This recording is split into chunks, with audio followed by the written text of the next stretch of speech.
clerk will read out the names.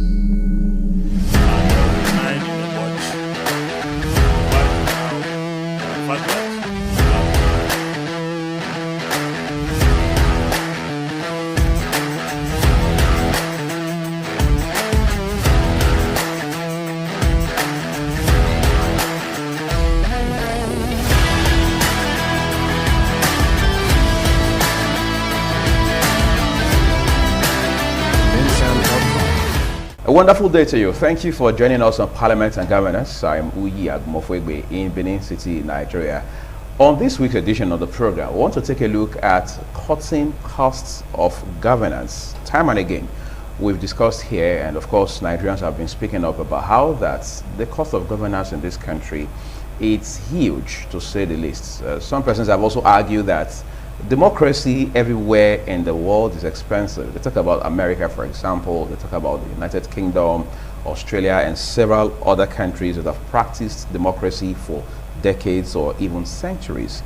But back home in Nigeria, you have those who have also suggested what they call homegrown democracy, which they say will be less expensive to run. Of course, we know, for example, in this country, how that at the point, it was a big debate, how that much of the recurrent expenditure in this country goes to funding politicians and maintaining political offices, especially the National Assembly. That became basis for so much of controversy, particularly between the former governor of the Central Bank of Nigeria, who also doubles as the post emir of Kano.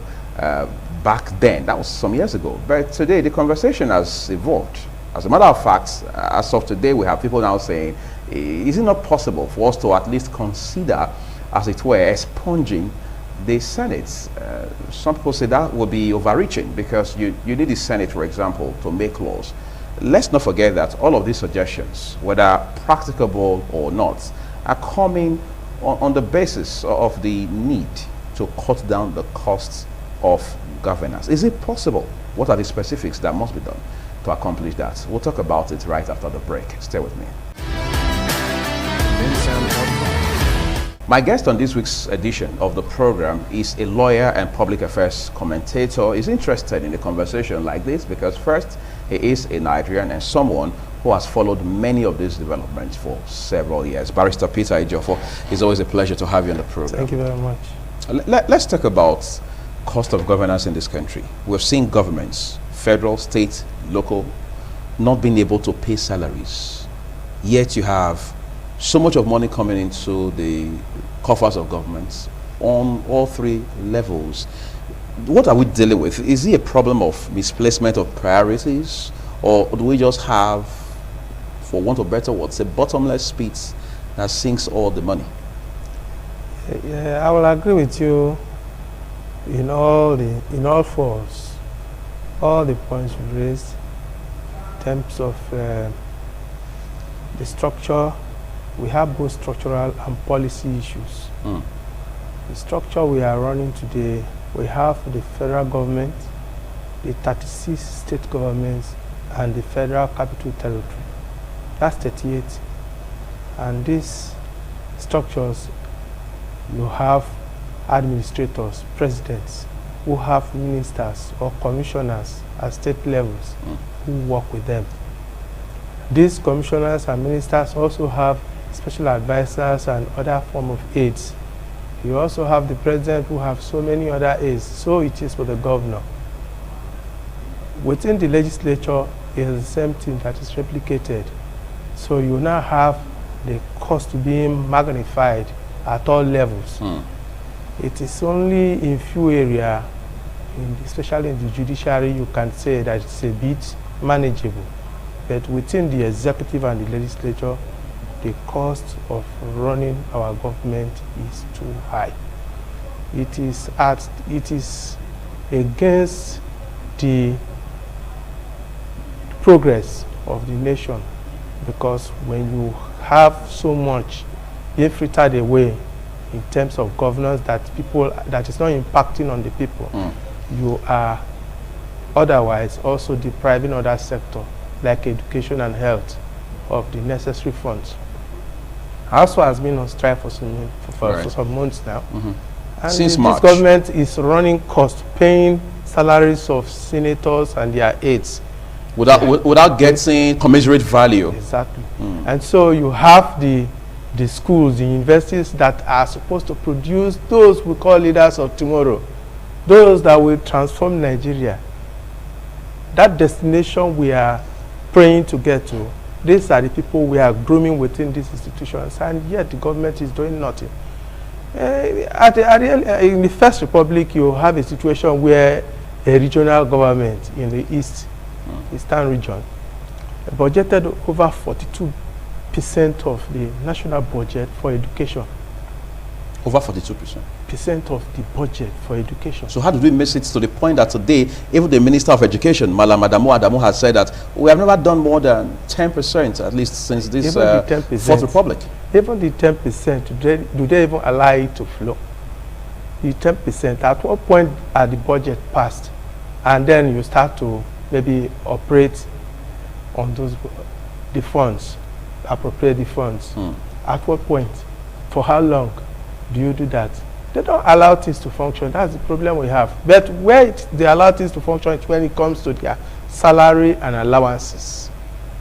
The executive and the legislature. I think it's a problem. It's very fundamental because we elected governors, we elected legislators to legislate for the good governance of the nation. And you expect that they should go there and do the same, but it's as if they are legislating for themselves, for their pocket. That's the problem we have. For the purpose of this discussion, I want us to pay more attention to the National Assembly. 109 senators, 360 members of House of Representatives. In the course of the 21 years of democracy, at least starting from 1999 till date, we're seeing arguments back and forth regarding proposals to buy new vehicles for legislators, both chambers, to renovate the entire building. We've seen how that some places have said, no, you cannot spend 37 billion renovating this building. How much does it even cost to erect, altogether from the scratch and so on and so forth. All of these are issues we've had in this country. And then you are asking, how does this, one way or another, impact meaningfully on the average Nigerian? 109 senators. According to a former senator from Kaduna, Sani, he said that the senators' allowances and salary is about $37,000 per month.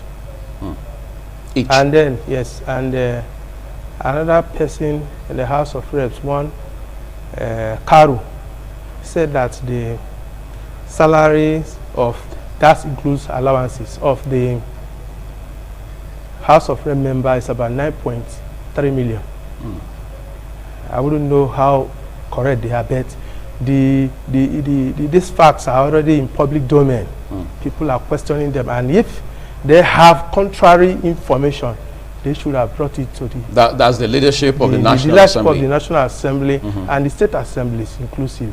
They should have brought it for the public to see whether they are contrary informations. And I want to believe the senator as somebody that is truthful and open to the realities that what is going on is not right. Here is a situation where in Nigeria, some states are still paying the 18,000, the old 18,000 minimum wage.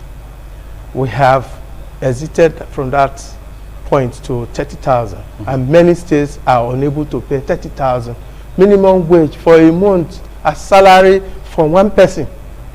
And here you have somebody receiving equivalent of about, if you use the scale of 360 naira to $1, not even the 400 something, you arrive at about 13.7 million for a senator. You multiply that per annum and get it, and yet somebody cannot get 30,000 naira. A graduate assistant in the university, his salary is about 90,000 naira. An assistant lecturer is about 100 and so fractions. An ASP in the Nigerian police is about 1 million plus, just 1 million and so fractions per annum. And here somebody is taking almost 10 times that amount or more than that. as his salary in the same country, in the same market. The disparity is too much. What are they legislating? Are they making the laws for Nigerians or for themselves? That is why people are putting a target, are looking at them and trying to look at what they are doing. Vis-a-vis what are they giving and what are they getting? If we look at it, the imbalance is too much. It's too much. I think I've spoken with people, and I mean both off and on television, and I've seen people tell me, look, can we not just have a situation where the business of legislating becomes part-time in such a way that Barrister Peter Ejiofor can continue to practice as a lawyer in Nigeria and still be a representative of his constituency or senatorial district, as the case may be? Does that resound with you? Yes. If you know, we have a particular group of persons at the top now, and this situation seems to favor them. What has opened their eyes is the reality of NSAS, because if they don't address what is going on now, that issue will rear its ugly head again. NSAS will recur because of these disparities that we are seeing. There is too much wickedness in our system. People are hungry, a lot are jobless, and some people are earning humongous amount of money as salary. A professor that has reached his peak in a university, his salary is not more than 400,000 naira a month. A professor. A young professor is about 350,000 naira a month. And somebody is earning 9.3 million and the other one is earning 13.7. Why? Is it that you are more educated or you do more job than the professor in the university? What are you impacting on Nigerians that you are earning so much and you are not even ashamed of it? That's aside from constituency projects. That's aside from severance that they get after serving for a tenure 4 years or a tenure of 4 years. What is happening in Nigeria? I think they should open their eyes to the reality of what have just happened. That anything could just happen anytime. People are angry. People are jobless. In a country where we produce graduates and they are jobless, they have no job, they don't have skills, personal skills, to do things on their own. Even if they have, they don't even have the resources to tap into, to begin to do things on their own and invest and do business or make things, work out things. If the father doesn't have, how are you going to give to your son to say, okay, go and start up this business?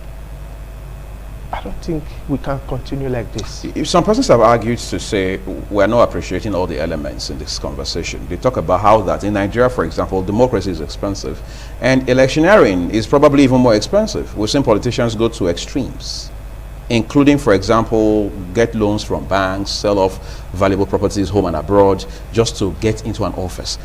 And in computer terminology, they say garbage in, garbage out. Isn't it only natural that we should expect that this person should break even ultimately? In the first instance, nobody forced people to go and maybe contest election. The Electoral Act has specified what you should spend as a senator or a House of Rep member. What is expected that you can spend for your elections. Right. So you are not forced. So if you go on your own voyage of going to source for money to contest election by all means and do some crooked things, what are they really contesting? In that election, what are you campaigning for? Is it not to talk to people and people will hear you? But if you go ahead and begin to do other things and finance other things that will now add to the cost of electoral contest, whose fault is it? Why will the people suffer it? Did any person send you to go and borrow money to contest election? Is it do and die? If you don't want to contest, you leave the stage. And let those who want to contest, and at least we'll have so many instances where people don't even have money and they contested and they won in Nigeria. We have instances where people go there and say, okay, I want to use my resources to serve the people. Are you there to serve yourself or serve the people? Incidentally and sadly, such instances are very limited. Not so much of such instances do we have. Yes, they are limited, but we have such instances, meaning that it is impossible. That this is a possibility. Well, I want to take a quick break now. I'm back shortly with Barrister Peter Ejiofor to continue to have this conversation before we ultimately wrap it up. Christian outcome. Thank you for staying with us on the program. I want to ask you something about transparency. A lot is shrouded in secrecy, especially where it has to do with the salaries or remuneration overall of members of the National Assembly. Is that a systemic problem, or is it just the way we live as a people? I think they have decided to go to politics and serve themselves. Because if the service is for the people, you actually have the people at heart. Why will it be difficult for you to disclose your allowances and salary? Make it public. Why will it be difficult? But from figures we are getting, the average Nigerian senator earns over $437,000 per annum. His counterpart in other countries earn far less.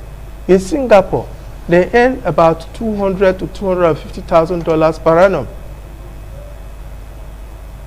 Is it that we are richer than Singapore? In all other African countries, in Ghana and other countries across this continent, they earn far less. Nigeria is one of the highest paying countries. We pay our senators more than even we pay our president. Because recently the president said, slash my salary by 50%. He says he did so, and it also said, for my vice president, slash the salary. Why couldn't the senators do same? Is it that their job is more important, or they know how to spend money more than others? I think people should be conscious of on the basis of that. This money, all this money, where are we taking them to? Would you rather suggest we experiment with the recommendation that part-time legislature will be better for us? You were talking about homegrown democracy, doing things our own way, yes, in a way that will be suitable for us, that we cut cost. We can do that. We can begin to look at, okay, how do we think out with our political system and structures so that we can reduce cost of governance. It is only there where you go there and you are legislating and say, look, as senators, we want to reduce the number of senators, or want to reduce the number of the amount of our salaries, our income. People begin to look at you as a serious person, that actually you have gone there to begin to look at how you are going to impact your legislations will impact on the people positively.